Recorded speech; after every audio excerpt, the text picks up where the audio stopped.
আসসালামু আলাইকুম সম্মানিত উপস্থিতি। আমাদের আজকে তালুকবান্ধা ৪ নং ওয়ার্ড ৮ নং ঘুনাপুর ইউনিয়নের বাংলাদেশ জামায়াতে ইসলামী এবং ইসলামী ছাত্র শিবিরের একটি প্রীতি ফুটবল টুর্নামেন্ট খেলা হচ্ছে। উক্ত খেলা আমাদের ১১টার সময় শুরু হয়েছে। জামাত শিবির উভয় দলই খুব ভালো খেলতেছে, একেবারে মনোমুগ্ধকর খেলা। আমাদের খেলোয়াড় টিম প্রস্তুত আছে। আমাদের আজকের এই অনুষ্ঠানের অনেক দর্শক আছে। দর্শক, আমরা দর্শকদের একটু হাততালি দিই জোরে জোরে জোরে। আমাদের দর্শক আছে, আমাদের মাঝে উপস্থিত আছে আমাদের এলাকার বড় ভাই মামুন ভাই, এবং আরও উপস্থিত আছেন মনোপুর ইউনিয়ন জামাতের সভাপতি আসাদ আলী ভাই।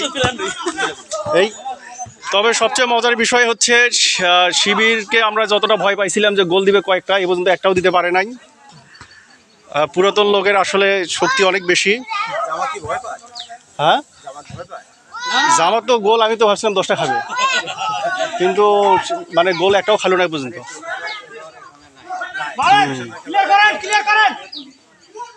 এ পর্যন্ত খেলা 0-0, কেউ কাউকে গোল দিতে পারেনি।